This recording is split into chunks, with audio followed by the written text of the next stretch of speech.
Bueno, miren, primeramente vamos a arrancar con una ya conocida frase de, en este caso, Íncmaro de Reims, y él dice lo siguiente: cuiden los poderosos de no tomar su propia condenación, perdón, de no tomar para su propia condenación las cosas de la iglesia, ni oprimir las iglesias de Dios y los lugares santos, sabiendo que las propiedades de la iglesia son las promesas de los fieles, el patrimonio de los pobres, el precio de los pecados.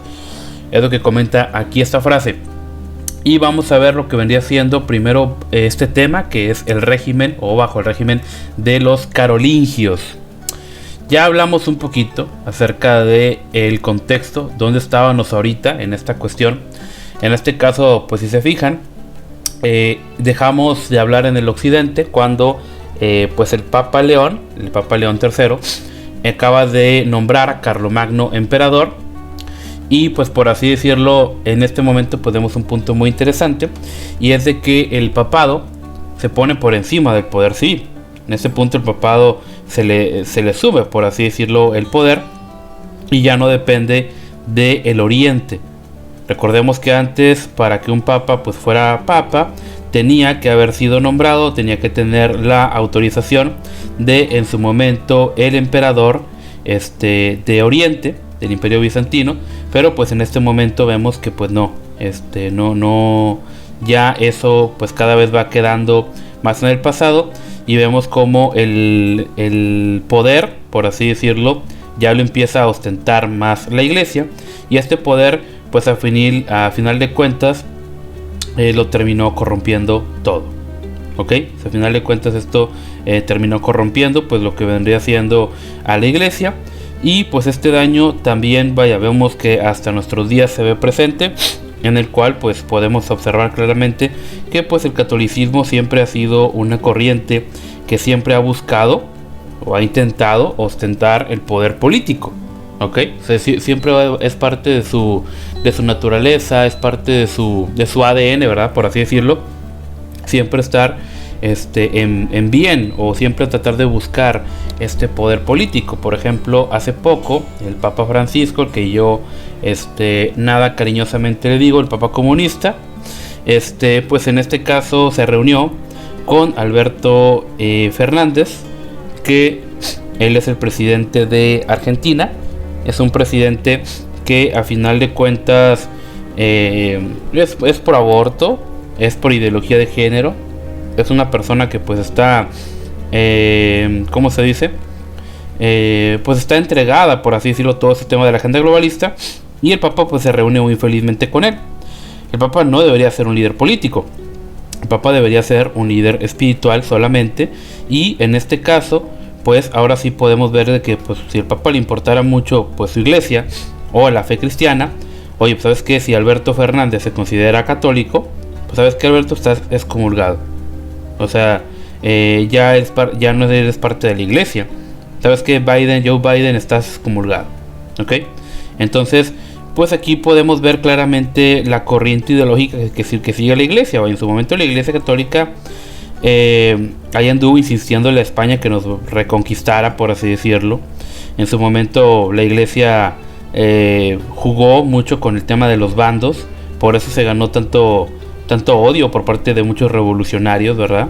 Porque jugaba con un bando, luego jugaba con otro, etcétera. Entonces podemos ver de que este no es el ideal de la iglesia, y esto pues ahora sí que el precedente que lo podemos ver está en Constantino.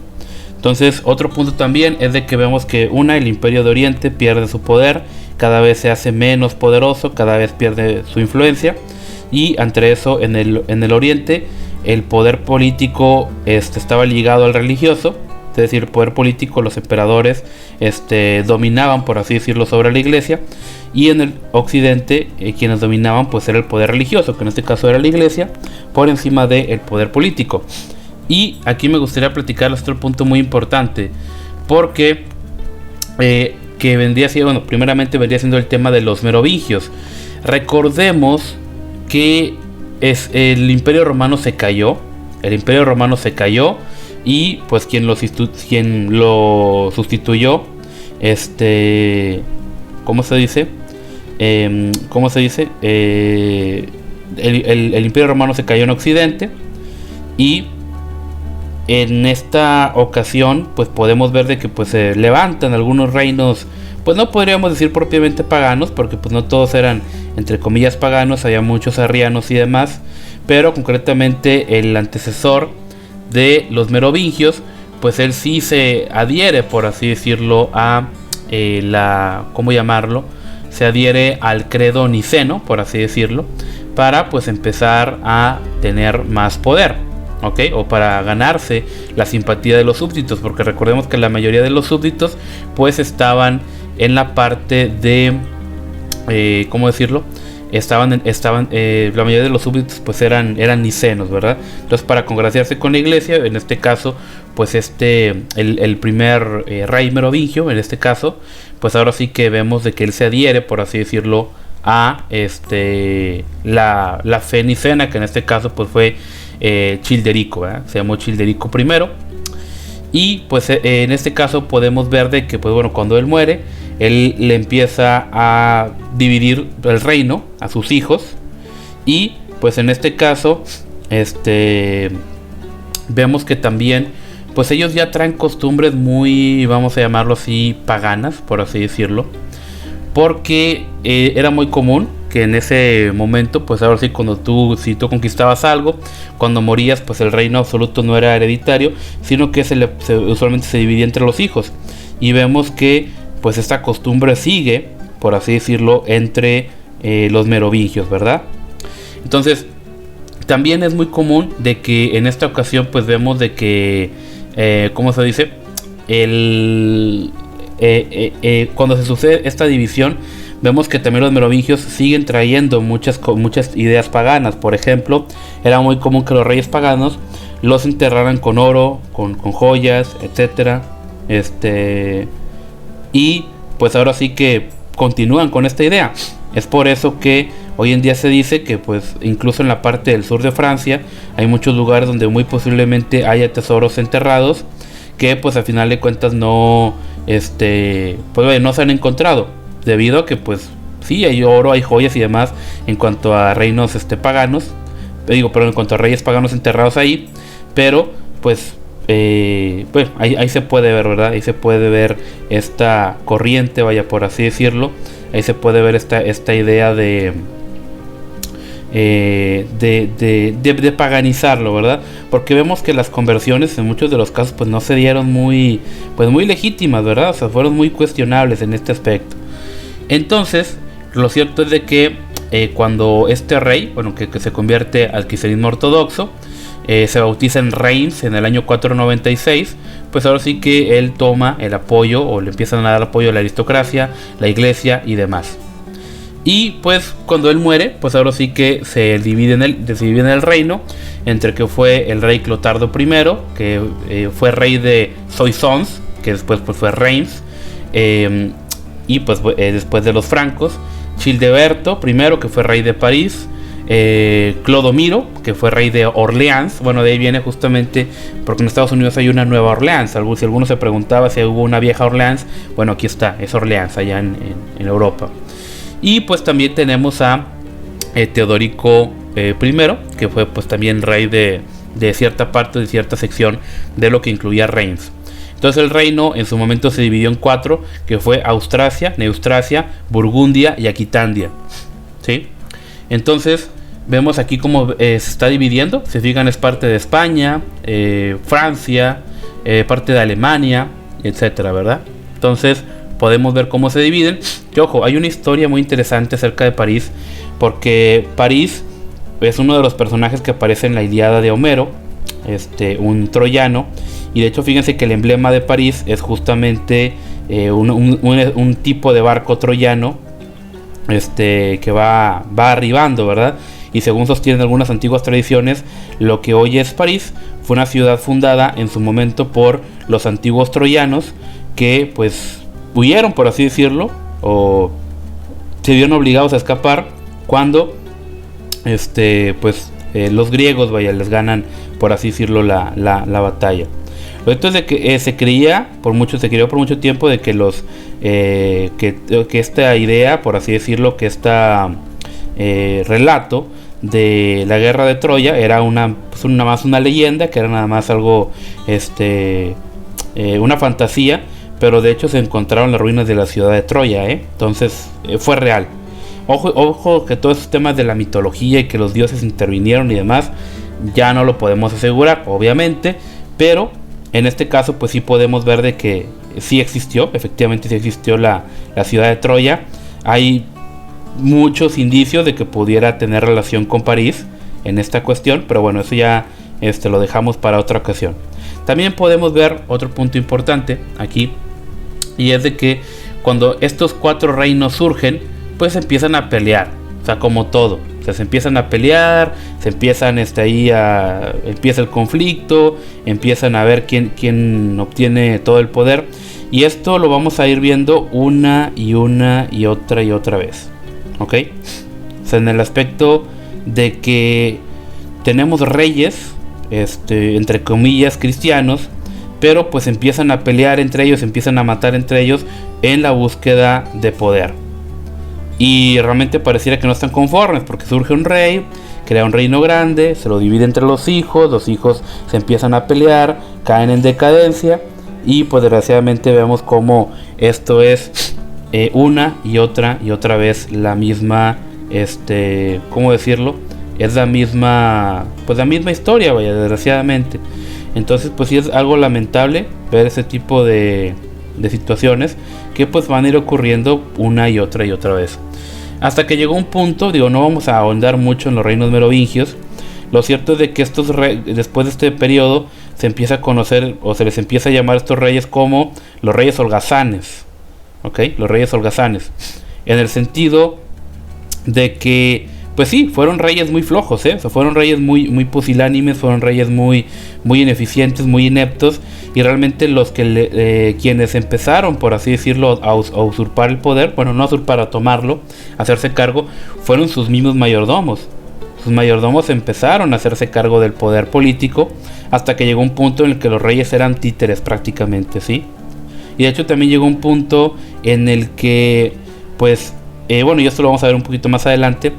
Era muy común en la Edad Media que, como estaban apartados ellos del comercio, por el tema de los árabes, pues lo cierto era que a sus súbditos les pagaran o les dieran tierras. Oye, yo tengo a alguien leal, bueno, lo que voy a hacer es de que le voy a dar tierras. El problema es de que ¿qué pasa cuando se te acaban las tierras? ¿Cómo aseguras que tus súbditos sean leales y pues no, por así decirlo, y que no se vayan con otro bando y al final de cuentas te derroquen y lo que es tuyo pues, todavía se lo dividan más, ¿verdad? Entonces lo cierto es de que empieza a haber también algunas confiscaciones hacia temas de la iglesia, y esto al final de cuentas degeneró en que el poder también se empieza a fusionar cada vez más con el poder político, en el aspecto de que empiezan a fusionar o empiezan a quitarle propiedades a la iglesia. Esas se las empiezan a dividir entre ellos, y al final de cuentas el líder feudal se convierte en el obispo. Entonces ahí vemos un tema bastante interesante, ¿verdad? Y bueno, continuando con esto, llega un punto en el cual hay una guerra, en la cual pues se conoció como, vamos a llamarlo, la guerra de... Ay, se me fue el nombre de la guerra, en el cual, en esta guerra, ahí déjame les platico mientras me acuerdo del nombre. En esta guerra, pues ahora sí que se empiezan a pelear estos, vamos a llamarlo, los mayordomos del palacio, que ojo, hoy en día lo que conocemos como mayordomos, pues no es nada que ver a lo que pasaba en aquellos tiempos. Hoy en día, ¿quién es un mayordomo? Bueno, el mayordomo es una persona que al final de cuentas pues guarda una casa, cuida una casa, tiene, por así decirlo, el cargo de servir, es prácticamente un sirviente. En aquellos tiempos no, el mayordomo era una especie de gobernador menor, ¿ok? Era una especie de gobernador menor, y esta persona era como que, vamos a llamarlo así, el primer ministro, ¿ok? Vamos a llamarlo así como una especie de primer ministro. Y esto a final de cuentas fue degenerando, en la cual pues los primeros ministros eran quienes seguían la política. Les repito, hubo muchos reyes merovingios que pues la verdad fueron pues completamente ineptos, fueron completamente dóciles, nunca se dejaron, bueno, más bien siempre se dejaron influenciar, mover, etcétera y demás. Entonces, pues por ese lado sí vemos de que empieza a haber una decadencia. Y ojo, aquí también les quiero platicar otro punto interesante, y es justamente lo que se podría llamar como la relación que hubo en su momento con en su momento con esta idea fantasiosa del priorato de Sion, de lo que vendría siendo ¿cómo llamarlo? Del Santo Grial, y de que Jesús se casó con María Magdalena. Ya me acordé, fue la batalla de Tertri. ¿Sí? Fue la batalla de Tertri, concretamente, en la que pues todo se definió, que estos reyes pusilánimes, por así decirlo, ya no pueden hacer absolutamente nada. Entre los mayordomos se empiezan a pelear, y quien termina, por así decirlo, o quien alcanza el trono franco de esa sección, fue el conocido como Pipino el Breve.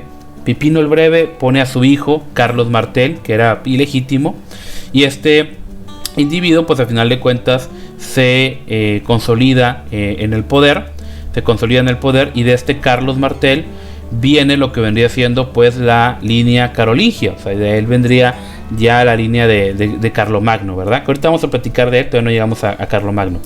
Entonces los reyes merovingios caen en una decadencia. En la batalla de Tertri ya por completo no quedan herederos al trono. Queda Carlos Martel, que fue de este Pipino el Breve, y en este caso vemos cómo se consolida la dinastía carolingia. Justamente carolingio es de Carlos en este caso. Y digo, ya platicándoles un poquito de ese tema, vemos aquí un punto bien interesante, y es de que pues muchos argumentan de que no, es que los merovingios son una especie de raza antigua y demás, que vienen de, entre comillas, de María Magdalena, y vienen de Jesús, etcétera y demás. Entonces en esa situación pues podemos ver que pues algunos dicen, no, pues tiene sentido, ¿verdad? ¿Por qué? No, pues porque hay ciertos elementos, hay ciertas implicaciones que podrían ahí decirnos algo. Lo cierto es de que eso es una completa fantasía. Déjenme les digo qué es lo que dicen. Supuestamente los que defienden esta teoría desquiciada dicen que todo esto, fíjense qué curioso, se transmitía por tradición oral. No, pues que eso fue transmitido, de que los merovingios descendían de Jesucristo de una manera o venían de una tradición oral, de que eso fue así. Mira, qué padre, ¿verdad? Una tradición oral, prácticamente cualquiera se la pudo haber inventado.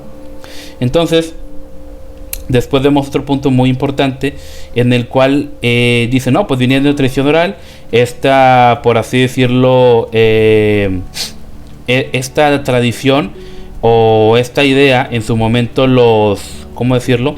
En su momento los merovingios, quienes conocían esta tradición, van a Jerusalén.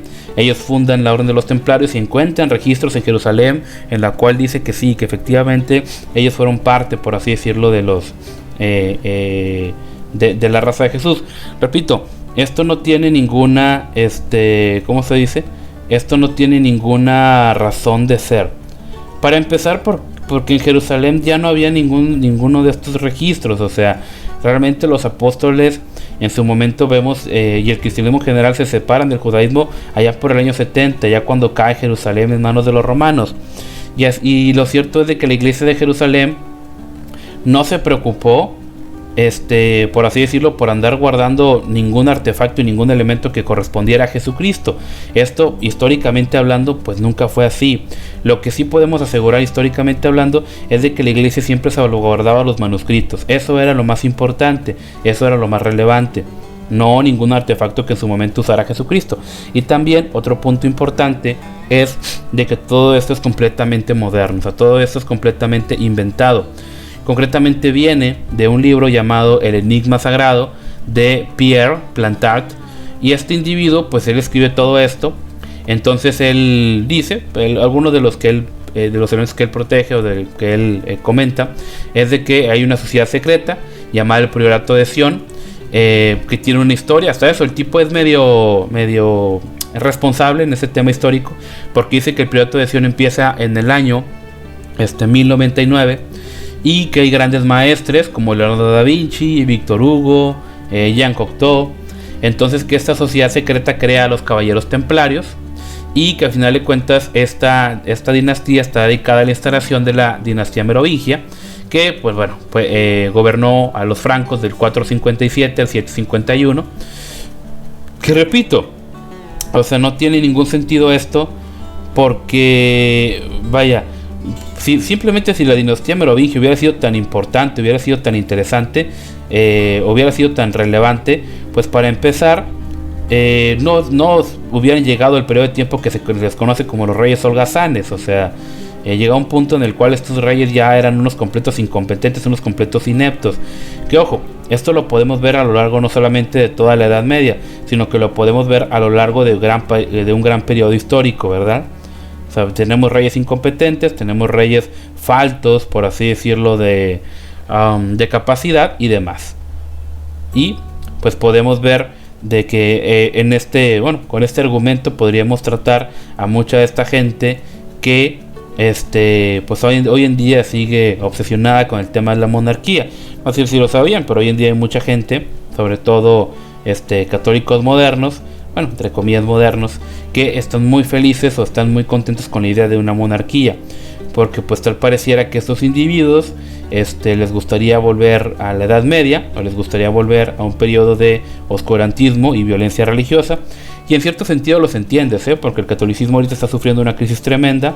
El catolicismo ahorita está atravesando una situación pues sumamente compleja, en la cual tienes al Papa comunista, tienes al liberalismo católico, cada vez son menos, cada vez pierden más poder. Entonces obviamente tratan de volver, entre comillas, a su antigua gloria, que de gloria no tuvo nada.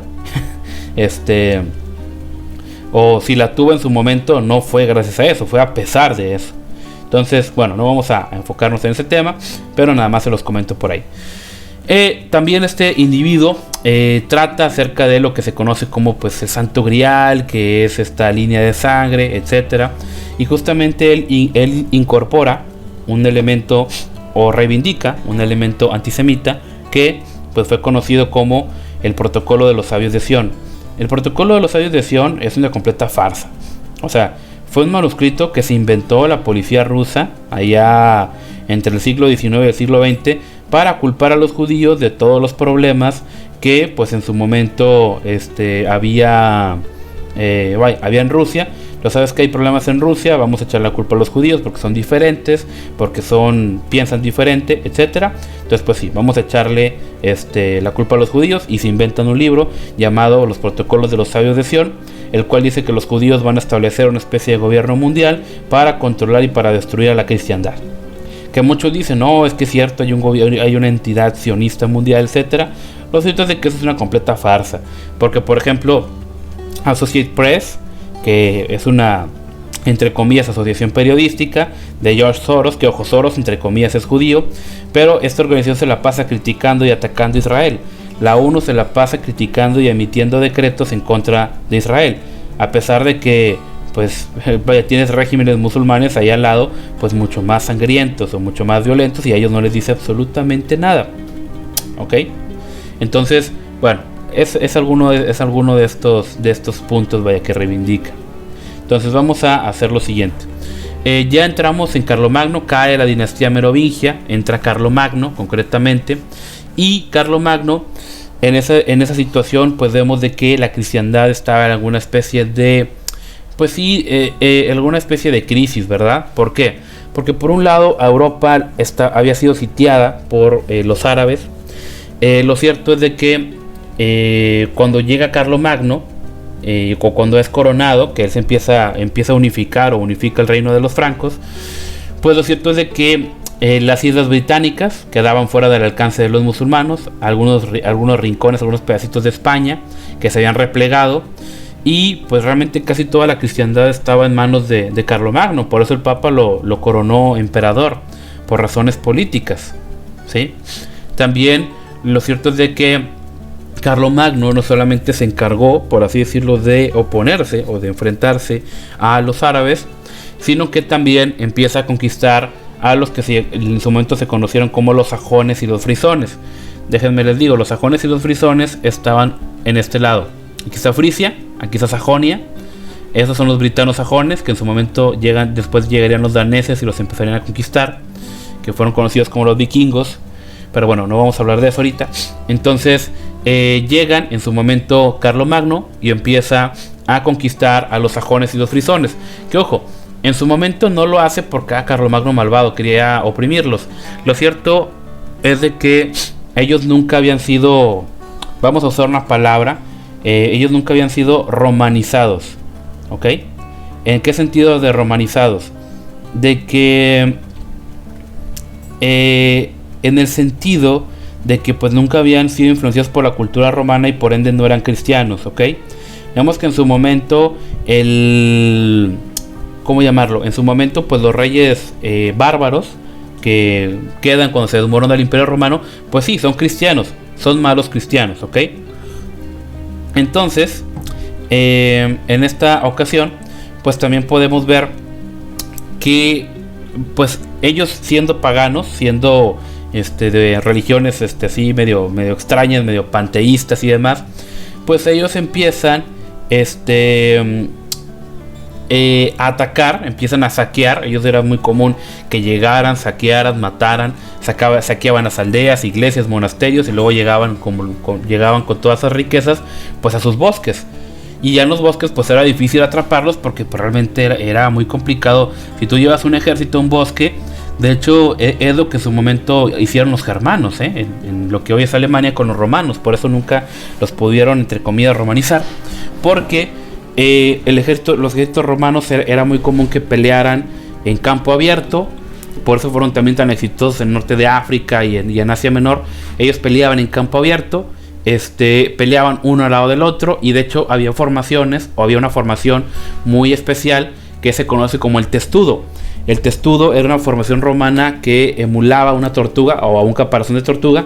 Creo que ya todos le hemos visto esto, en la cual pues había soldados con escudos al frente, lanzas atrás, e iban avanzando. Los avanzaban como si fuera uno solo, y esto hacía de que pues no, ¿cómo se dice? Era difícil penetrar ese tipo de defensas, y con pocos hombres podías oponerte a un ejército más grande que el tuyo, ¿ok? Entonces, también vemos en este punto de que pues sí, o sea, llevar esa formación a un bosque, pues ahora sí, pues era muy complicado.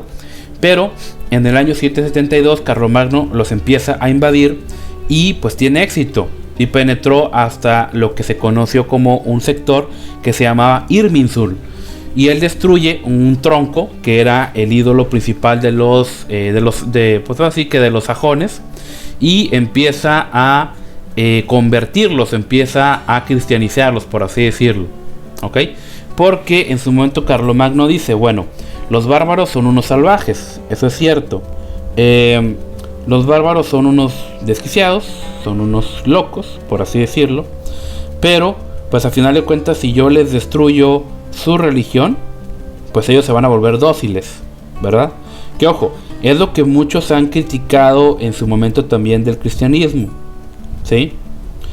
De que dicen, no, es que el cristianismo es una religión que manipula, es una religión que en su momento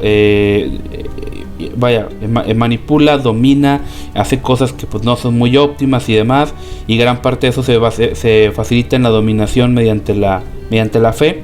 Ojo, esto entre comillas nunca debió ser así, pero el problema está en de que muchos reyes, entre comillas, cristianos, muy también movidos por el papado, en su momento, pues ahora sí que ¿cómo se dice?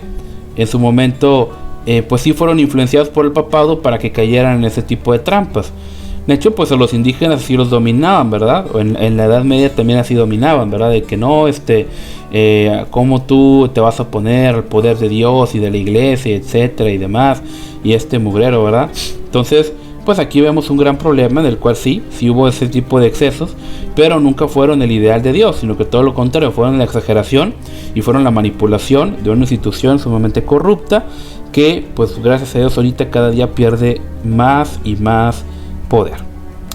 También en su momento sí hubo algunos que se convirtieron, por así decirlo, No siempre de buena fe, también hay que decirlo, no hubo conversiones de buena fe.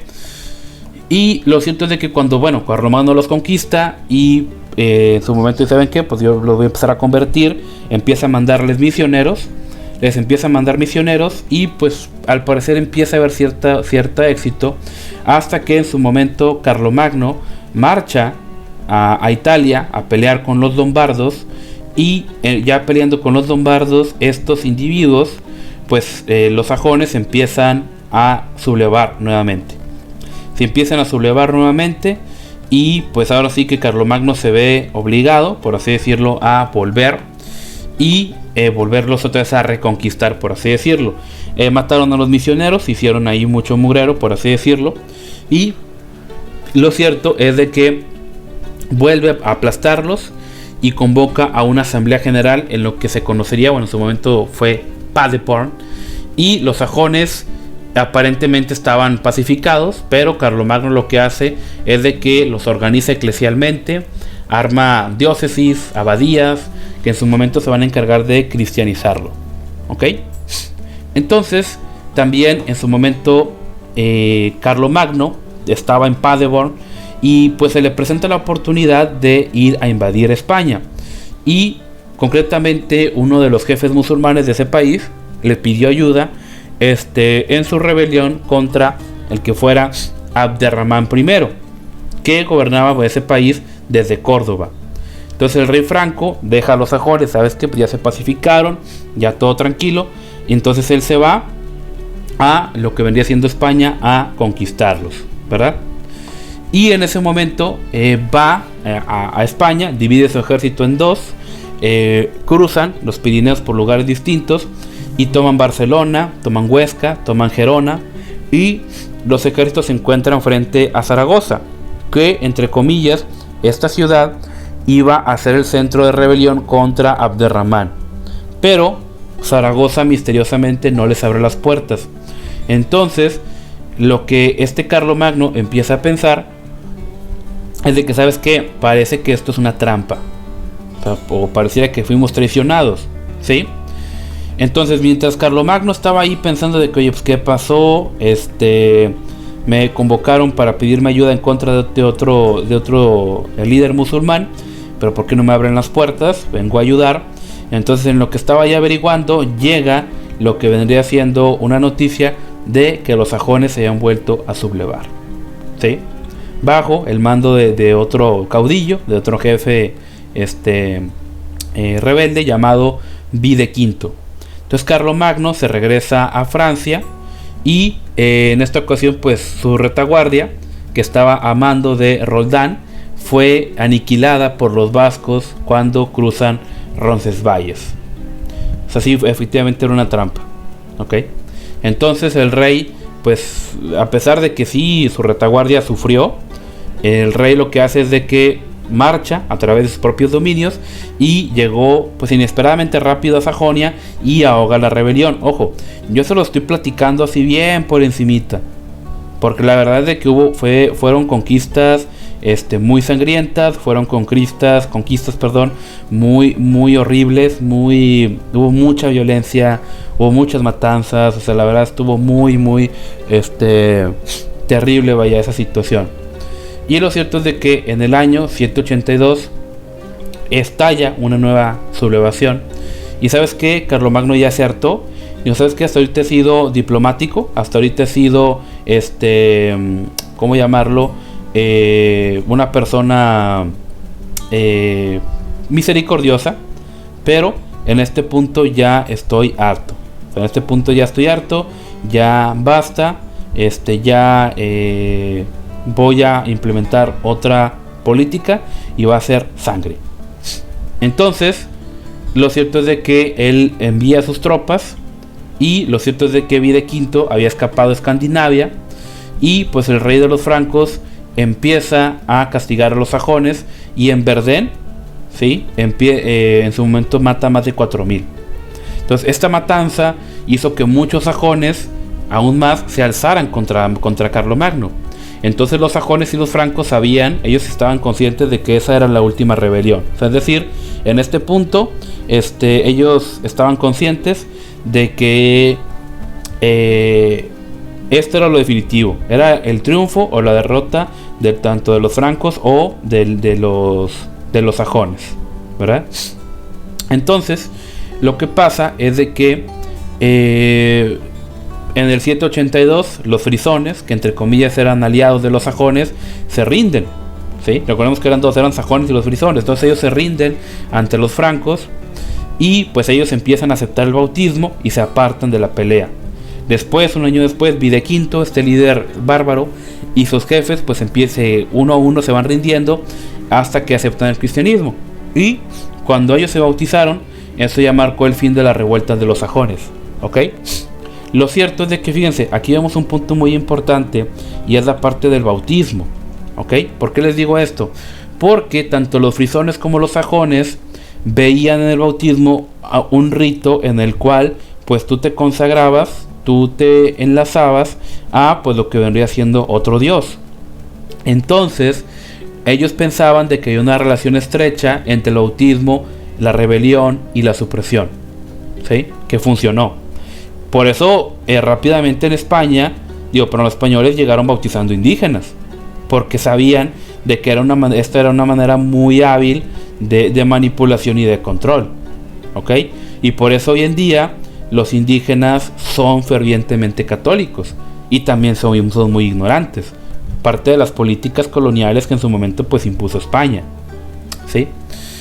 Y lo cierto es de que sí, los sajones cuando aceptaban el cristianismo perdían ese carácter aguerrido y aceptaban la cultura de los francos. No sé cuántas veces hemos visto esa imagen o esa idea del estereotipo de el típico aldeano medieval de la época feudal, sumiso, en cierto sentido manipulable, muy ¿cómo llamarlo? Pues sí, muy inocente en cierto sentido, completamente sumiso, completamente dócil. Esa realmente no era la ideal, o esas no eran los pueblos sajones. O sea, no eran los pueblos ni los sajones, ni los francos, ni los lombardos, ni ninguno de ellos, ¿verdad? Porque no, o sea, realmente ellos eran pueblos pues muy combativos, eran pueblos, los frisones también, ¿verdad? O sea, eran pueblos muy aguerridos. Cuando los bautizan, empieza también un periodo de, en su momento, manipulación, que ojo, no digo que ellos vivieran con ganas en el periodo pagano, o sea, realmente vivían en la barbarie, se mataban unos a otros y adoraban a los troncos y hacían sacrificios, o sea, eran unos desquiciados también, o sea, no digo que vivían muy bien. De hecho, la cristiandad trajo muchos cambios positivos. Lo que digo es de que aquí se empieza a imponer una práctica de manipulación, ¿verdad? Y realmente el cristianismo, el cristianismo sí es pacífico, eso es cierto. Entonces, pero se pierde, vaya, porque en vez de propagar la fe de una manera de que, ¿sabes qué? Pues yo voy a propagar la fe con el fin de bendecir, con el fin de ayudar, con el fin de traer salvación y bendición, pues simplemente lo que voy a traer es manipulación. Y en vez de yo decirles que tengan temor de Dios y que sirvan a Dios, simplemente les voy a decir que ahora van a servir al Papa, porque el Papa es descendiente de San Pedro y a San Pedro lo nombró Cristo. Y también les voy a decir que deben de ser obedientes al rey, porque el rey lo nombró el Papa y pues si el Papa dice es verdad, ¿sí? Y pues en su momento el Papa aprovechaba esto para manipular políticamente a la gente. Ahí tenemos el caso de las cruzadas. También ya en su momento también lo tocaremos, ¿sí? Porque los sajones creían esto. Ellos creían que cuando aceptaban el bautismo estaban abandonando sus dioses, quienes a su vez pensaban que pues los abandonarían a ellos. Entonces ellos decían, a ver, bueno, si los dioses de los francos fueron los que les dieron la victoria, por lo tanto los dioses de los francos son más poderosos de los que tenemos nosotros. Entonces, ¿qué es lo que hay que hacer? Bueno, hay que hacernos ahora parte, por así decirlo, ahora hay que hacernos del lado de los dioses de los francos. Y en esta ocasión lo que pasa es de que pues sí, pero yo al hacerme parte del dios de los francos, pues yo voy a perder con mi dios pagano. Entonces si yo traiciono a los francos, si yo traiciono a Jesús, el dios de los francos, rebelándome, sublevándome nuevamente, lo que va a pasar pues es de que me voy a quedar sin un dios. Y eso no está bien, porque yo ya abandoné a mi dios, por así decirlo, pasado, por el dios de los francos. Y si yo me le revelo a ese Dios, pues bueno, ya, o sea, no voy a tener para dónde correr. Entonces eso es lo que pensaba en su momento esta gente, ¿sí? Entonces, ojo, no todos, algunos sí, a pesar de que eran bautizados, se seguían rebelando contra los francos, pero también fueron muchos, los que no se sublevaban, los que no se rebelaban, decían, no, pues que sabes que ya me bauticé, ya soy bautizado, ya adquirí un pacto con este Dios, por así decirlo, de los francos, entonces no puedo rebelarme ya más, porque si me rebelo, imagínate, me voy a quedar sin un Dios. Entonces ese era el pensamiento de esta gente. Aquí podemos ver muchos elementos y ya en su momento lo discutiremos. También otro punto muy interesante que podemos ver es de que Carlomagno, mientras estaba conquistando esta parte, pues él no abandona, por así decirlo, la conquista o el interés en España, y bajo el mando de su hijo, que fue Pío, Ludovico Pío se llamó, que fue una persona también bastante, vamos a llamarlo así, bastante inocente, y el duque Guillermo de Aquitania conquistan una parte del territorio español, ¿verdad? Y en su momento, parece que en su momento se alía o pone algunos de los recursos a la disposición de Alfonso II, que fue rey de Asturias, y que poco a poco empezaba este proceso de la reconquista. Aquí estamos allá por el año 700. La conquista española tardaría otros 700 años más. La reconquista, bueno, algunos dicen reconquista española. Lo cierto es de que los musulmanes no conquistaron España. Los musulmanes conquistaron el reino de los godos. España no existía. Hispania como región sí, pero España como tal no existía. ¿Ok? Lo que existía era un reino godo. Los musulmanes conquistan un reino godo, y en su momento los cristianos, vamos a llamarlo así, los descendientes, si lo quieren ver así, de los godos, o de lo que quedaba de la cultura romanizada, pues ellos sí empiezan otra vez a conquistar los territorios árabes, ¿verdad? Que, repito, eso terminaría allá por el año 1400, y aquí podemos ver un pequeño mapa. Ellos conquistaron todo esto, los musulmanes, si se fijan, casi toda España era lo que hoy España era musulmana. Al principio, bajo los godos, los judíos sufrieron mucha opresión. Cuando llegan los musulmanes se muestran más tolerantes en la cuestión religiosa. Se muestra, incluso hay un despertar. En España se dan avances, como les comentaba en ocasiones pasadas, en tecnología, en ciencia, en medicina, en teología, en filosofía, en astronomía, en matemáticas. Se dan avances impresionantes en la España musulmana. Avances que no se dieron en el mundo medieval, ¿sí? Y en su momento España, cuando empieza a expulsar a los musulmanes, que ojo, también en su momento España logra expulsarlos porque los musulmanes ya estaban muy divididos. Estaban muy divididos entre ellos, y también porque ya habían abandonado muchos de los ideales que en su momento hicieron que floreciera esta sección. En el sentido de que ellos sí empezaron, hubo mucha libertad, hubo muy buena convivencia entre judíos y árabes, hubo muy buena hubo muy buena integración de unos con otros, y repito, esto trajo grandes avances, pero pues sí llegó un punto en el cual el Islam se empezó a radicalizar, empezaron a perseguir judíos, y muchos judíos pensaron de que pues tal vez una reconquista por parte de los cristianos podría funcionar o podría traer mejoras. Lo cierto es de que esto no fue así, fue peor porque los expulsaron. Entonces esto nada más se lo platico como un dato histórico. España fue haciéndose menos musulmana cada vez. Primero aquí le quita esa parte Carlomagno. Poco a poco los reyes acá del norte de España le van quitando terreno, y poco a poco se va haciendo más y más y más pequeño, hasta que solamente quedaría Granada, ¿sí? Y nada más se los comparto como dato importante.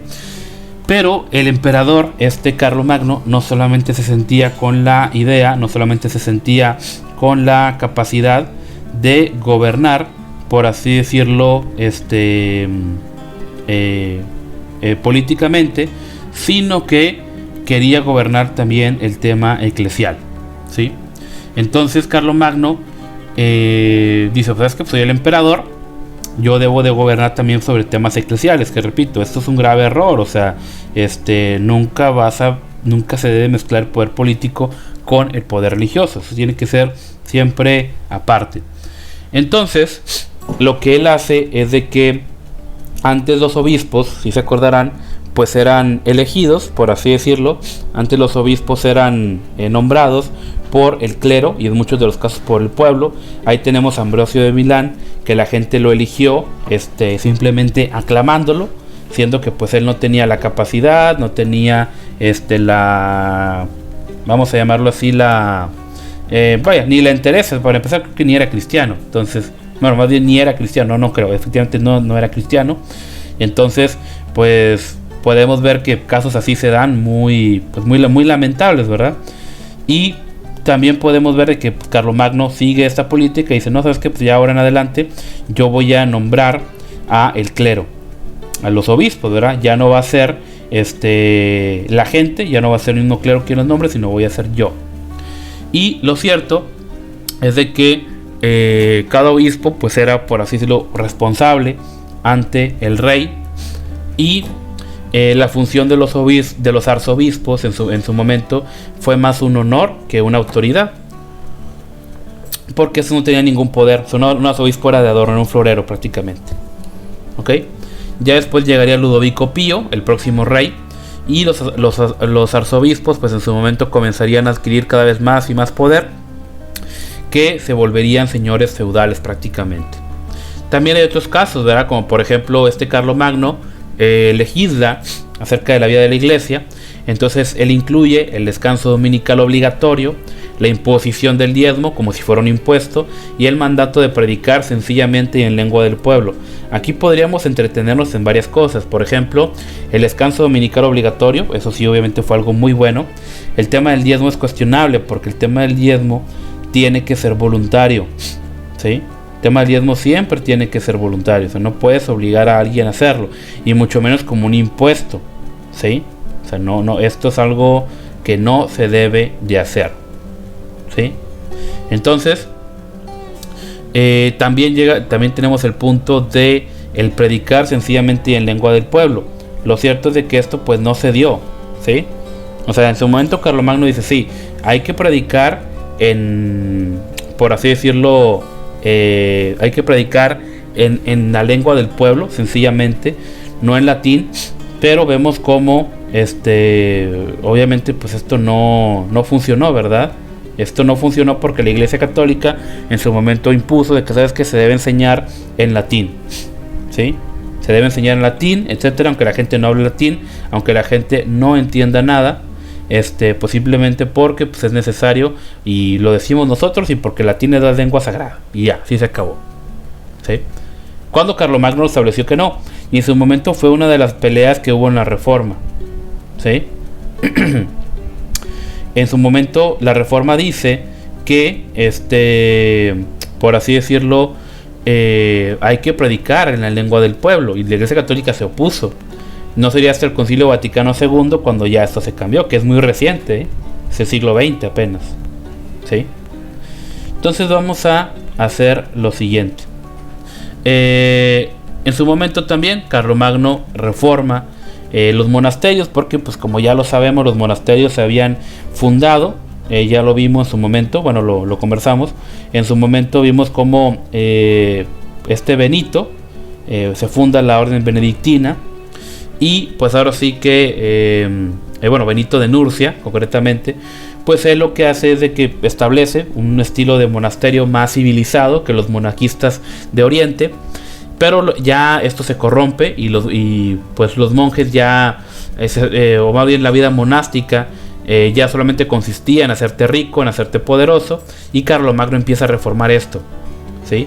Entonces esto se lo encargó a Benito de Aniano. Ojo, no lo confundan con Benito de Nurcia, que fue el que creó la regla. Entonces Benito de Aniano, él había abandonado la corte real, se había dedicado a la vida monástica, y tanto su sabiduría como autoridad, el rey dijo, sabes que tú eres el indicado y hay que reformar, ¿sí? Hay que reformar la vida monástica para que esto ya se acabe, estos abusos y demás, ¿sí?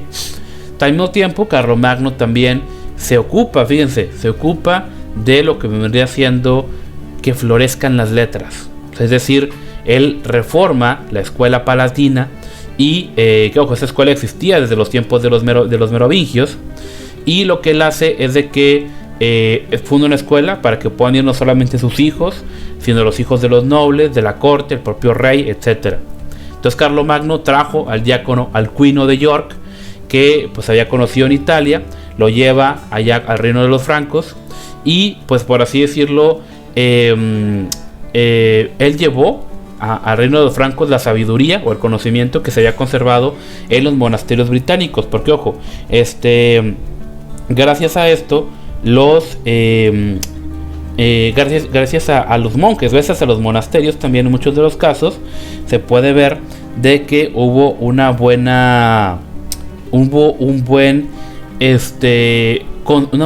conservación del conocimiento del mundo antiguo gracias a esto, ¿sí? Entonces lo cierto es de que después España también vino otro teólogo que fue Teodulfo. Él lo nombra obispo de Orleans. Entonces aquí se ordena que en todas las iglesias como tal hubiera escuelas. Y prohibió que los sacerdotes les negaran enseñanza a los pobres o que exigiesen pago por ella. Y después de esta fundación tan importante vinieron muchos otros, vinieron poetas, historiadores, etcétera y demás. Lo cierto es de que yo le llamo el pequeño florecimiento, ¿sí? O el florecimiento fugaz, porque Carlomagno deja una muy buena estructura para que esa escuela crezca. Lo cierto es de que ya llegaría a un punto en el cual pues esta idea, sí, obviamente sí hubo una buena escuela aquí, pero solamente era para la aristocracia. Esta orden de que todas las diócesis hubiera escuelas y demás, vemos que no permeó muy bien. Sí, fue una orden de Carlomagno, pero muerto él, esa iniciativa se acabó, ¿ok? Por eso tanta ignorancia en la Edad Media también. Y bueno, también otro punto importante, vamos a proseguir con los sucesores de Carlomagno. Como les comenté, el primero fue Ludovico Pío. Ludovico Pío fue una persona que muy, muy noble, muy tranquila, muy pacífica, etcétera y demás. Entonces, sí, era una persona muy dedicada al tema religioso, por eso se le conoce como Pío. Y lo cierto es de que él hubiera preferido ser monje antes que ser emperador, pero pues lo cierto es de que, como les comenté, Carlomagno, en vez de repartir pues el reino entre todos sus hijos, pues en su momento lo que él hace es de que solamente quedaba un hijo con vida, que fue Ludovico. Entonces pues por eso lo pone a él en su momento. Que ojo, él quería ser monje, pero ahí sí aplicó la de su papá, no lo dejó, y por eso pues se convirtió en rey. Entonces él empezó bien, o sea, empezó muy bien. Carlomagno le dejó una muy buena estructura. Carlomagno le dejó una muy buena guía, etcétera. Entonces, en su momento, pues en su primera asamblea se dicta lo siguiente. Él envía comisionados por todo el imperio para investigar cualquier caso de opresión, usurpación de poder que hubiera tenido lugar. Esto para generar una mejor relación tanto con la gente y un mejor poder. Entonces él empieza a reformar y en el año 817 ordenó que todos los monasterios se sometieran a Benito Daniano, ¿sí? Y que la elección de los obispos recayese de nuevo sobre el clero y el pueblo, ¿sí?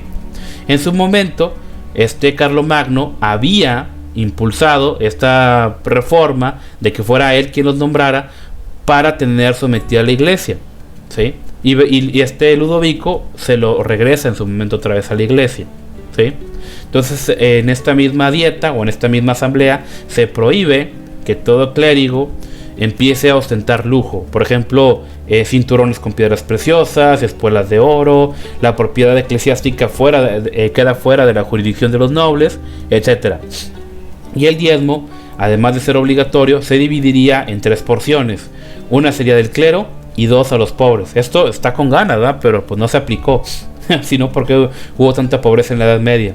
En todas estas leyes pues se puede ver aquí esta idea o este espíritu de reforma que trae Ludovico, que yo creo que, ojo, se pudieron haber sentado bases muy buenas en esa Francia para que se volviera a la Biblia en su momento, pero podemos decir que no, desgraciadamente no fue así. Ahorita vamos a ver por qué. Entonces, lo cierto es de que había un peligro, Entonces el peligro sucedía o era plausible de que los líderes eclesiales utilizaran su nueva autonomía para oponerse a la reforma del emperador, o para evitar o para bloquear todas las ideas reformadoras que traía Ludovico. Que ojo, así fue. Lo que hizo, ¿sabes qué? Yo no quiero tener todo el poder, te regreso poder, iglesia, sigamos reformando. Y cuando llegó el momento de sigamos reformando, dijeron, ¿sabes qué? Pues no, queremos mantener el status quo. Y esto pues hubo mucho problema. Lo cierto es de que el problema empezó cuando pues muere la emperatriz Ermengarda y el emperador toma otra esposa, que fue, aquí el autor la conoce como la bella e inteligente Judith, y nació un hijo de esta unión. Pero lo cierto es de que aquí Ludovico ya tenía 3 hijos, y esos 3 hijos él ya los había nombrado sus sucesores y herederos. Entonces empezaron a tener miedo de que su medio hermano pues les quitara su porción. Y en este punto sus hermanos se pelean. Qué raro, ¿verdad? Se empiezan a pelear y por así decirlo, empieza una guerra civil.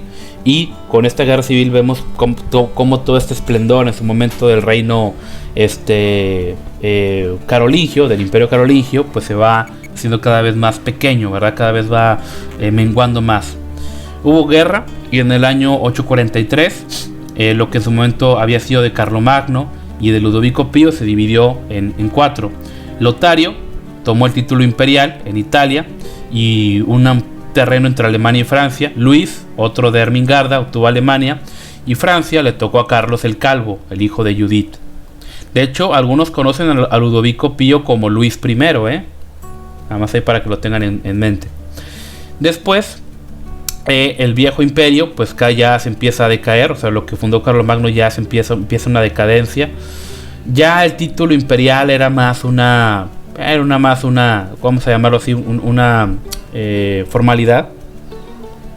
Ya no tenía ningún sentido, hasta que llegó un punto en el que los musulmanes se apoderan de Sicilia. Después pasan al sur de Italia. En el año 846 atacaron Roma. Y ojo, fíjense, saquearon las basílicas de San Pedro y San Pablo, que estaban afuera de los muros de la ciudad.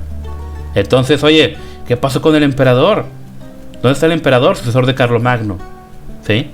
Entonces, oye, si no puedes proteger Italia, la cuna de la cristiandad occidental, pues oye, no puedes hacer muchas cosas. Después surgió lo que vendría siendo otro rey, que se llamó Carlos el Gordo.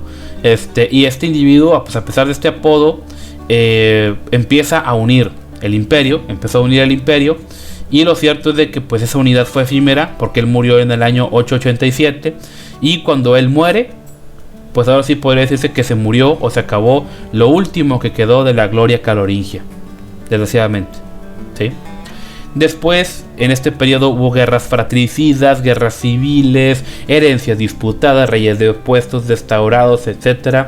Entonces el papado aquí se encuentra en una situación muy interesante, porque todos querían hacerse aliados de el papa, ¿sí? Todos querían ser aliados del papa porque te proporcionaba cierto estatus, ¿sí? Entonces cuando el simple hecho de que León III hubiera coronado a Carlomagno representaba pues un poder tremendo, representaba un poder muy muy grande, y a final de cuentas pues todos querían hacerse con su poder, y el papa tenía mucho poder en aquella zona. Lo cierto es de que Roma era un caos, era una situación terrible, horrible. Muchos papas se vieron amenazados por el pueblo o por alguna familia en el poder. Entonces, a final de cuentas, para sostenerse en el poder, los papas se vieron obligados o en la necesidad de apelar al poder secular, ¿sí? Entonces, quienes parecían tener autoridad para disponer el imperio, no podían disponer de la propia ciudad de Roma. Esto a su vez hizo que el papado fuera una presa fácil, codiciada, y esto lo llevó a un nivel de caos y corrupción tremenda. O sea, fíjense, tenemos al emperador, que ojo, entre comillas el papa nombra al emperador, ¿sí? El papa nombra al emperador, y el emperador pues tiene poder sobre toda la cristiandad, entre comillas, ¿verdad? O es una figura de autoridad. Pero en Roma había tantas facciones y tanto caos que bueno, a final de cuentas, como el Papa había asumido el poder de Roma, pues sí, o sea, el Papa era quien entre comillas gobernaba, pero lo cierto es de que el papado se convirtió ya en una presa fácil, bueno, ya después no tan fácil, pero en un elemento político muy importante para poder impulsar ciertas agendas. Por ejemplo, si yo quería poder, oye, simplemente me convierto en papa. ¿Cómo me convierto en papa? Matando a mis rivales, haciendo esto, haciendo aquello. ¿Sabes qué? Yo quiero que el papa emita una ley a mi favor. Bueno, lo presiono, hago esto, hago aquello, etcétera. ¿Sí? Después vamos a ver un poquito, ya vamos terminando, digo, para que no se cansen. Ya vamos, no nos falta una diapositiva más. Y después vamos a ver lo que vendría siendo el sistema feudal. Lo cierto es de que los árabes, y aquí hay un punto bien importante, los árabes conquistaron más de la mitad de la cristiandad. Es decir, ¿por qué fue? Porque Dios lo permitió. Bueno, no vamos a ahondar en eso. Y lo cierto es de que los árabes sitiaron Europa. Y fíjense, aquí un elemento bien interesante. Se nos ha enseñado, se nos ha inculcado, por así decirlo, de que pareciera que la Edad Media fue en todo el mundo, pero no es cierto. La Edad Media no ocurrió en China. El mundo árabe no tuvo Edad Media. El mundo, muchos imperios de la antigüedad no tuvieron Edad Media, ¿sí? Entonces, hubo muchos avances y hubo mucho crecimiento en el mundo no cristiano, en el mundo musulmán sobre todo, en el mundo chino, etcétera, que veremos después cómo el cristianismo después se le sobrepuso, le da la vuelta con la reforma justamente. Entonces, la Edad Media no fue de todos, De hecho, los libros de historia nos hablan como que la Edad Media es para todos y de todos, pero no, hay otras partes del mundo. Los árabes sitiaron a la cristiandad en Europa. O sea, ellos fueron los atrasados, ellos fueron los que estaban sitiados, los que no comerciaban, los que se quedaron atrás, ¿sí? Entonces, no fue todo el mundo, pero se nos enseña solamente, entre comillas, lo que nos conviene de Europa. ¿Por qué no vemos lo que pasó con los árabes? ¿Por qué no vemos los avances de los árabes? Lo que pasó con los chinos, ¿sí? O sea, el mundo creció y avanzó de una manera tremenda, ¿sí? Europa se estancó en parte por su fundamentalismo, por el extremismo religioso. Que ojo, porque hoy en día el mundo árabe está como está, todo acabado, todo aplastado, por el fundamentalismo religioso en parte, ¿sí? Se invirtieron los papeles en muchos casos, Entonces Europa queda atrás. Y lo cierto es de que, no sé si ustedes han visto películas o han visto series relacionadas a esto, pero en su momento ya no había casi oro. Casi desaparecieron por completo las monedas de oro, ¿sí? La plata era lo preciado. Fíjense qué contradicción, cuando antes en Roma había mucho oro, había mucha plata, etcétera y demás. Entonces, por ese lado, en este espacio, pues no, en este espacio, no pareciera que figurara el oro, al contrario era la plata. Y no la plata, ya ni eso, sino la tierra, ¿sí? O sea, fíjense a dónde tuvieron que caer, la tierra nada más. Cada región tenía que subsistir por sí sola. Y pues lo cierto es de que quien tenía más tierra, pues tenía más dinero. Entonces el propósito de los reyes era tener señores feudales, les regalaban tierra, y a su vez había un gran señor que pues tenía el objetivo de aumentar sus tierras. Y había terratenientes menores que buscaban modo de asegurarse que sus tierras no se las quitaran. Entonces, como no había comercio, ¿sí? Como la ruta de la seda y demás ya lo tenían los árabes, como no había comercio, uno de los principales medios que tenían los reyes para premiar el servicio, la lealtad, era darles tierras. Y así viene el sistema feudal. Y este sistema consistía en que, pues, esta jerarquía, en que, pues, en la posición de la tierra, en la que cada señor feudal, al tiempo que recibía un homenaje, o sea, un moche, por así decirlo, de sus vasallos, le debía un homenaje semejante al otro señor que se encontraba por encima de él. Es decir, teníamos un vasallo que tenía un señor, pero ese señor también tenía un gran señor, ¿sí? Entonces, La tierra que el vasallo recibía de su señor eran los feudos, y de aquí viene el sistema feudal. El homenaje pues era un rito en el cual se sellaban relaciones entre el vasallo y el señor. Entonces ese rito te hacía jurarle fidelidad del vasallo al señor.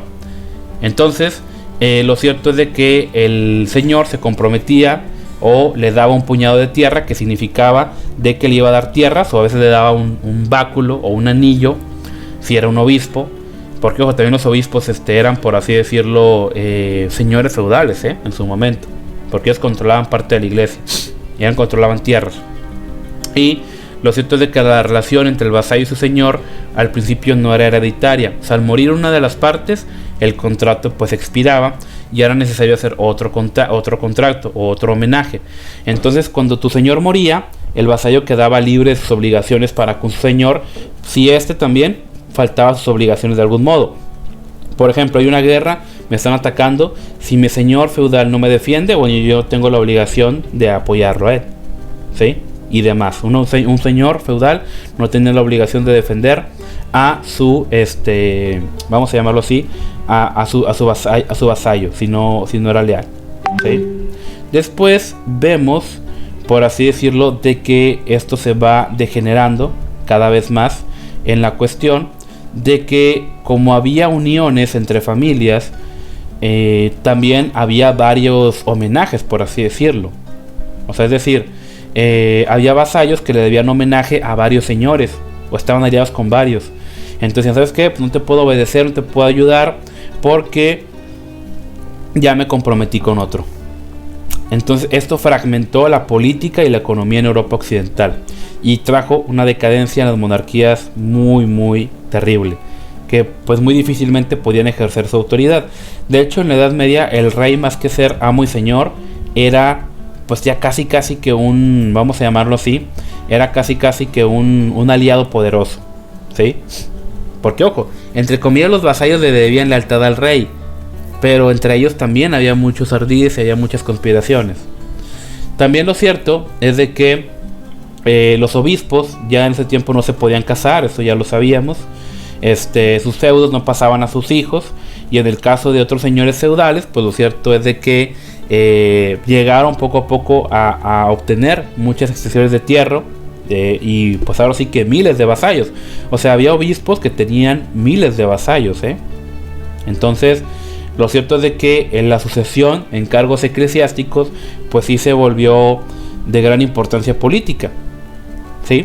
Que ojo, también de aquí vendría este periodo de lo que se conoce como el reinado de las prostitutas, de que había, ojo, los obispos no se podían casar, pero sí podían tener hijos, tenían bastardos. Eso era muy común, que tuvieran muchos hijos bastardos.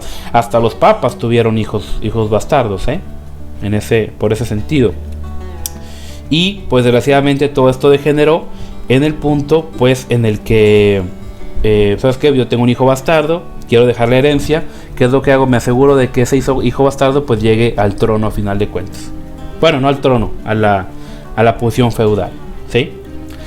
Y por último, la actividad teológica, ¿sí? Hubo un efímero despertar, el pequeño despertar que le digo yo, ¿verdad? Y ahora sí que, salvo la obra de un hombre que se llamó Juan Escoto, pues ahora sí que esa actividad se limitó a una serie de controversias, a inquietudes teológicas, por así decirlo. Y concretamente este hombre, Juan Escoto Erígena, fue un pensador sistemático, trató de incluir en su obra la totalidad del universo, por así decirlo. Él era irlandés. Entonces recordemos que a través de los siglos se ha conservado en monasterios pues buena parte del conocimiento de la antigüedad, que pues habían sido olvidados en el resto de la Europa occidental. Y a mediados del siglo IX, Erígena se establece en la corte de Carlos el Calvo. Carlos Erígena Juan Erígena se establece en la corte de Carlos el Calvo, que fue el hijo de Ludovico Pío y de Judith, y poco a poco empieza a crecer. De hecho, él tradujo del griego las obras de un falso Dionisio de Areopagita. En el siglo V, él había compuesto obras haciéndose pasar por Dionisio, que según era discípulo de Pablo en el Areópago. Y pues cuando se empieza a introducir esto, nadie duda de su autenticidad. y fue él quien las empieza a traducir del griego al latín. Entonces este falso Dionisio empezó a gozar de un gran prestigio, porque muchos lo consideraban un sucesor directo de Pablo. Entonces, a través de él, el misticismo neoplatónico se empezó a meter en la iglesia, que a final de cuentas se llegó a confundir con las enseñanzas de Pablo. También este individuo, Erígena, escribe un tratado acerca de la división de la naturaleza, que prácticamente no es más que neoplatonismo, ahí según mezclado con cristianismo. Aquí ya podemos ver cómo el paganismo empieza a aflorar dentro de la iglesia. O sea, ya es algo ridículo, ya es algo más que grosero, ¿sí? Después comentamos esto porque sus consecuencias perduran hasta nuestros días. ¿En qué sentido? Porque hubo una palabra que se llamó filioque, es decir, y del hijo, porque algunas iglesias occidentales habían interpolado el credo niceno. ¿Qué es una interpolación? Una interpolación es una traducción, bueno, no una traducción, una copia errónea en la cual se le añade algo, ¿sí? En la cual, según las copias de los manuscritos, se le añade algo. Entonces, el credo niceno se interpoló. O sea, por ahí a alguien se le fue la mano. Entonces recordemos que el credo niceno dice en el Espíritu Santo, que procede del Padre. Algunas le empezaron a poner que procede del Padre y del Hijo. Es decir, como haciendo de que el Padre y el Hijo tenían una posición por encima del Espíritu Santo, ¿sí? O sea, como diciendo de que el Padre y el Hijo son como que dioses mayores y el Hijo es un diosecito menor, ¿sí? Entonces esto no es lo que en su momento promulgó el credo niceno, sino que decía que el Padre, Hijo y Espíritu Santo son tres en uno. O sea, tienes las tres personas de la Trinidad, y que al final de cuentas son tres personas, pero que son una sola substancia, que es Dios. O sea, que no hay un mayor ni un menor. Es lo que decía el credo niceno. Pero las iglesias latinas empiezan a ponerle el Padre y el Hijo como que haciendo esa diferencia, ¿sí? Entonces esa palabra fue añadida en España, y esto pasó a los francos, y llegó un punto en el cual Carlomagno también la usó, y algunos monjes francos que cuando van a Jerusalén, cuando repiten el credo, pues ahora sí que causaron un escándalo en la iglesia oriental, y les dijeron: oye, ¿quién les dio autoridad a los francos para cambiar el credo niceno ortodoxo, que viene incluso desde tiempos pues muy antiguos, ¿verdad? Viene desde hace más de 400 años. ¿Quién les dio ese permiso, ya por así decirlo? Bueno, no más 400, aproximadamente 400, ¿sí? Entonces, lo cierto es de que esto dividió o empezó a causar rivalidad entre la iglesia de Oriente y la de Occidente, ¿sí? De hecho, cuando Carlomagno recibió del Papa el título de emperador, el gobierno de Constantinopla declaró que era una usurpación de poder, ya que el rey de los francos no era verdaderamente emperador, ¿sí?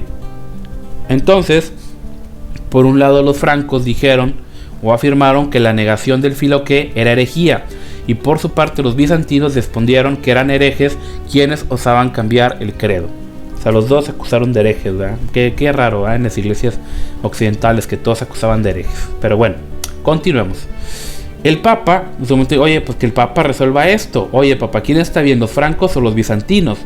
Lo cierto es de que los bizantinos tenían la razón. Aquí hay que reconocerlo, ellos sí tenían la razón en esto. Pero el Papa no te dijo, híjole, o sea, ¿qué hago? Porque, a ver, si digo que los francos tienen razón, lo cierto es de que el día de mañana puede caer el reino de los francos, y los francos son los que me dan poder militar. Los francos están subyugados a mí. Los francos están aliados conmigo. Son mi brazo militar. Si yo les digo que ellos están mal, es posible que me traicionen y pues que alguien más se alce como papa, ¿sí? Entonces, en su momento, lo que hace el Papa es de que dice: bueno, no puedo darle la razón a los francos porque voy a perder el apoyo de ciertas iglesias orientales, y voy a perder el apoyo si en su momento el imperio bizantino se vuelve a levantar. Pero si digo que los francos están bien y se caen después, ¿quién me va a ayudar ahora? ¿Verdad? Entonces lo que el Papa hizo fue pues prácticamente sordearse. O sea, es decir, en vez de decir que uno u otro estaban mal, lo que él hizo fue que empezó a utilizar el viejo símbolo romano, que se le puso el credo de los apóstoles. Sí, o sea, otro credo diferente. Después lo podemos platicar si quieren. Entonces, este credo de los apóstoles pues empieza a difundir por el resto de Europa. Y pues lo cierto es de que este credo de los apóstoles fue utilizado en su momento por las iglesias católicas, pero no solamente por las iglesias católicas, sino simplemente, por así decirlo, también por muchas iglesias reformadas, protestantes, por así decirlo. Entonces, pues sí, por ese lado, el Papa hizo esto y para no meterse pues en ningún problema. Lo cierto es de que también empieza a surgir otro elemento teológico, ¿sí? Porque surgen dos hombres, que fue Elipando de Toledo y Félix de Urgel. Estos eran españoles. Bueno, la región de que hoy es España, en su momento pues era parte de un reino árabe. Y en España pues había muchos cristianos que no habían huido hacia el norte, o sea, es decir, hubo libertad religiosa por parte de los musulmanes. Y pues, sí, a ellos les fue mejor en ese sentido. A estos se les conoció como los mozárabes, ¿sí? Mozárabes. Y ellos conservaban tradiciones desde tiempos preislámicos, ¿verdad? Entonces su liturgia o su orden de culto es conocido como la liturgia mozárabe. Entonces, como Carlomagno empezaba a reconquistar algunas de las tierras que el Islam le había quitado a la cristiandad, estos mozárabes no querían perder sus antiguas tradiciones, que trataban de sustituir por los usos de Roma y de Francia. Entonces había tensión entre los mozárabes y los francos aún antes de la controversia. En un punto, un arzobispo, Elipando de Toledo, él empieza a decir que Cristo era hijo eterno del Padre, pero que según su humanidad era hijo solo por adopción, ¿sí? O sea, es decir, según él, Jesús había sido siempre divino, pero había que distinguir o había que insistir en la distinción entre la divinidad y la humanidad del Salvador. Entonces por eso hablaba de dos modos de ser hijo, uno eterno y otro por adopción. O sea, lo que hacía este hombre es de que separaba la naturaleza de Cristo, que decía que había una naturaleza humana y otra naturaleza divina, y que sí, la eternidad o el hijo eterno, sí, eso es divino, pero la parte humana fue por adopción, ¿ok? Que ojo, en su momento esto fue una corriente nestoriana, ¿verdad? Que ojo, tampoco lo veo algo tan descabellado como para que digamos de que esto es un atentado contra la cristiandad. Digo, no es cierto. Entonces, lo cierto es de que más que un verdadero adopcionismo, es la distinción marcada entre las dos naturalezas del Salvador, que en su momento pues causó controversia entre Antioquía y Alejandría, que en su caso pues fue condenada por el concilio de Éfeso, cuando Nestorio fue declarado hereje.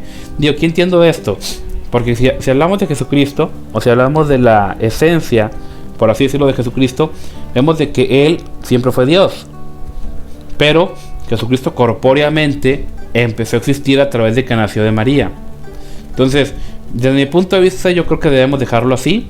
Jesucristo fue 100% hombre, fue 100% Dios, y sus naturalezas son indivisibles. Así como en su momento el concilio de Éfeso lo afirmó, y ya. Ir más allá, creo yo que estamos excediendo nuestras capacidades y estamos excediendo también nuestras pretensiones. Y hasta ahí. Entonces, lo cierto es de que muchos los acusaron de que pues solamente veían en Jesús un hombre, que no estaban convencidos de que Jesucristo fuera Dios, y esto pues causó mucha controversia. Estos fueron condenados por teólogos francos, por los papas, etc. Lo cierto es de que Elipando pues le valió gorro, por así decirlo, porque él vivía en las tierras islámicas. Háganme algo, enfréntense a los musulmanes. Y él continuó afirmando sus doctrinas, ¿verdad? Ya después con la conquista española pues ya vemos de que todo esto pues cae en su momento en el olvido. Pero a final de cuentas Félix sí fue obligado a retractarse y no se le permitió regresar a Urgel, ¿sí? Donde había mucha influencia mozárabe, y tuvo que quedarse entre los francos, desgraciadamente. Ya después se muere Elipando y Félix y la controversia pues queda en un segundo plano, ¿sí? Después surge otras más, porque viene el tema de la predestinación y la presencia de Cristo en la comunión, ¿sí? Después hubo un monje que se llamó Gotescalco, y este monje venía de un monasterio que concretamente estaba en Fulda, y pues él empezó a estudiar lo que vendría siendo pues las obras de San Agustín, bueno, de Agustín de Hipona. Y lo que él empieza a hacer, o lo que él empieza a ver, es de que dice, bueno, a ver, Agustín habla, y llegó a la conclusión históricamente correcta de que la iglesia de su tiempo se había apartado de las enseñanzas del obispo de Hipona en lo que refería a la predestinación. O sea, es decir, históricamente hablando, o sea, Agustín sentó las bases de lo que hoy podríamos llamar como el calvinismo para el punto de la predestinación. ¿Ok? Pero, ojo, lo que Agustín en su momento no dijo o no afirmó textualmente como tal fue el tema de la predestinación. Lo que sí dijo Agustín, o más bien fue como una especie de comentario aparte. O sea, Agustín no defendió por completo esta idea. Ya en su momento vendría el calvinismo a decir que sí, ¿verdad? Pero lo cierto es de que Agustín no definía por completo esta idea, porque Agustín también defendió en su momento el libre albedrío, ¿sí? Pero lo que hicieron muchos es de que tomaron, por así decirlo, tomaron lo que les gustó de Agustín, y lo que no les gustó pues no lo tomaron, ¿sí? O sea, es decir, ¿sabes qué? Me gusta esto de Agustín, la ciudad de Dios y esto y aquello, bueno, lo tomo. ¿Sabes qué? No me gustó esto, no me gustó aquello. Bueno, pues eso lo hacemos a un lado, ¿verdad? Que nadie se dé cuenta que esto fue así. Entonces lo que hace este obispo es de que, este monje, dice, ¿sabes qué? La iglesia no está adoptando lo que dijo Agustín de la predestinación por completo, ¿verdad? Entonces, muchos que idolatraban a Agustín dijeron, ¿sabes qué? Este tipo, pues híjole, o sea, dice la verdad, pero pues hay que callarlo, ¿sí? Y pues tras una serie de debates, lo declaran hereje y lo encierran en un monasterio, donde se dice que pierde la razón antes de morir, ¿sí? Pero lo cierto es de que algunos eruditos pues lo defendieron, pero la iglesia no estaba dispuesta a aceptar la doctrina de San Agustín sobre la gracia y la predestinación, al tiempo que pues era precisamente sobre el santo de Hipona que se basaba en sus enseñanzas. O sea, sí tomaron de Agustín muchas partes, pero lo que no les gustó no lo tomaron. Y de hecho también ellos tergiversaron lo que en su momento también dijo Agustín del tema del purgatorio. O sea, Agustín quedó tan impresionado con el tema de la gracia, con el tema del perdón de pecados y demás, de que él dice, oye, yo pues no me merezco el cielo. Entonces, ¿no será que Dios tiene un lugar intermedio en el cual yo purgue mis pecados completamente? Porque la verdad yo no me merezco el cielo. Fue una especie de comentario aparte, por así decirlo, pero la iglesia lo toma y sí instituye el purgatorio. Entonces, repito, fue muy hipócrita en ese sentido, ¿verdad? Ahora, después podemos ver de que hubo otra controversia que pues vino siendo el tema de la Eucaristía y de la transubstanciación. Es decir, en su momento la Iglesia Católica, bueno, de hecho hasta la fecha, afirma de que en la Eucaristía, es decir, cuando ellos toman la hostia y el vino, etcétera, de que literalmente Cristo viene, que Cristo baja y se mete literalmente ahí en la, ¿cómo decirlo? Se mete ahí en la hostia, ¿sí? Entonces, lo que pasa es de que esta idea o iniciativa vino del monje Radberto. Entonces él decía que cuando el pan y el vino eran consagrados, se transformaban literalmente en el cuerpo y la sangre de Cristo, y ya no eran pan y vino, sino el mismo cuerpo que nació de la Virgen María y que se levantó del sepulcro, y que era la misma sangre que corrió en el Gólgota. Estos ya son ideas paganas. O sea, ya esto es completamente una idea pagana, ¿sí? Entonces, sí, que esto es literal, pero que los sentidos no la pueden ver. Entonces te fijas aquí algo muy interesante. A ver, tú no puedes decir que algo es literal y a la vez que no se puede ver. Porque si tú me dices, no, es que la transubstanciación y demás es algo simbólico, sí te creo simbólico. Porque cuando yo como el pan y el vino, yo no siento sangre, ni es carne humana la que me estoy comiendo. En cambio, si tú me dices que es literal, pues debe de verse como algo literal, ¿verdad? No medio literal, no más o menos literal, no, o se ve o no se ve. Entonces, eso es una contradicción pues muy, muy evidente, ¿verdad? Entonces, lo cierto es de que cuando Carlos el Calvo lee el Tratado de Rasberto, tiene dudas y le pide aclaraciones, ¿sí? Entonces, él le contestó que aunque el cuerpo de Cristo está verdaderamente presente en la comunión, esa presencia no es la misma que cualquier otro cuerpo, y que en todo caso el cuerpo eucarístico no es el cuerpo histórico de Jesús que se encuentra en el cielo a la diestra del Padre, ¿sí?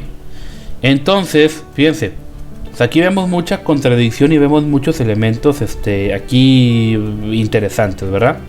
Primeramente, vemos que en este periodo de oscuridad, cuando los bárbaros toman la doctrina del pan y el vino, pues en su momento se dejan guiar por muchas corrientes pues paganas, ¿verdad? ¿Por qué no decirlo? Se dejan llevar mucho por corrientes paganas, empiezan a hacer un sincretismo entre lo que ya traían del paganismo y lo empiezan a mezclar con el cristianismo. Y lo cierto, por así decirlo, se empieza a infiltrar en la iglesia. Y esta idea de que el pan y el vino se transforman literal en el cuerpo y la sangre de Cristo y dejan de ser pan y vino, pues ojo, los eruditos, los que sí sabían, pues decían, oye, esto es una tontería. O sea, esto no tiene sentido, ¿sí? O sea, esto no tiene razón de ser. Es una exageración popular, pensaban muchos. Lo cierto es de que Gregorio entre comillas el Grande, él ya había sentado las bases para que esto se diera. ¿En qué sentido? Ya habían sentado las bases en la que sí, es que si la gente cree eso, pues vamos a dejarlo creer, ¿sí? Si la gente cree esto, pues vamos a decirles que está bien, que no pasa nada, etcétera, ¿sí? Entonces, pues por ese lado vemos que sí, vemos que sí, que efectivamente se empiezan a meter ideas medio paganas a la iglesia, y pues a final de cuentas la iglesia en muchos de los casos los dejó ser porque les convenía a sus intereses, ¿verdad? Porque si tú dices que la Eucaristía es literalmente la sangre y el cuerpo de Cristo, tú vas a poder manipular a la gente y después les vas a decir de que si no son parte de tu iglesia, no están siendo partes, por así decirlo, de la iglesia de Cristo. Entonces pues aquí vemos este elemento de manipulación también muy, muy, muy interesante, ¿verdad? Y lo cierto es de que muchos decían, no, esto es solamente una exageración. Después se empezó a hablar de un cambio de sustancia. Y ojo, no fue hasta el siglo XIII, en el cuarto concilio de Letrán, en el año 1215, que se promulgaría la doctrina de la transubstanciación. O sea, fíjense, bien alejado de tiempo, ¿sí? Siglo XIII, año 1215, ¿sí? Cuando alguien te diga, la transubstanciación es algo bíblico y demás. No, oye, pues fíjate, no fue hasta el año 1215 que empezó eso. O sea, mucho tiempo después, no tiene ningún sentido, ¿sí? Después también vemos otro punto interesante, y es de que, pues a final de cuentas, muchos pensarían de que vamos a llamarlo así, el renacimiento carolingio, algunos lo llaman así, el renacimiento carolingio, este pequeño despertar, pues traería algo más grande, algo más interesante, pero pues lo cierto es de que pues esto así como empezó, se acabó, ¿sí? Entonces, en esta oscuridad, por así decirlo, el periodo carolingio pareció ser un nuevo comienzo, pero desgraciadamente fue efímero, porque un siglo después de Carlomagno, en Roma, pues todos estaban divididos, el título imperial era un honor vacío, se había vuelto a crear, entre comillas, el Sacro Imperio Romano. Entonces el papado, el monaquismo y el Sacro Imperio serían unos factores determinantes para el curso de Europa y como tal de la iglesia medieval, ¿sí? Entonces, en ese sentido, pues podemos ver de que pues sí, el periodo carolingio pudo traer nuevas cosas, pudo haber vencido en su momento o pudo haberle quitado en su momento una sección a los musulmanes y pudieron haber restablecido el comercio con Europa, pero desgraciadamente pues eso no fue así. O sea, desgraciadamente así como empezó este periodo se acabó, y la Europa caería en un oscurantismo pues cada vez menor, dominado en su momento políticamente por la Iglesia, que trataba de hacerle frente a los musulmanes, que pues entre comillas fueron un problema que ellos mismos también ayudaron a crear, ¿sí? Entonces vamos a terminar ya aquí hasta este punto. Espero que haya sido de utilidad para todos y cada uno de ustedes esta información, y pues la verdad es de que pues es un tema muy interesante, todas estas cuestiones que en su momento pues trajeron conflicto al mundo medieval.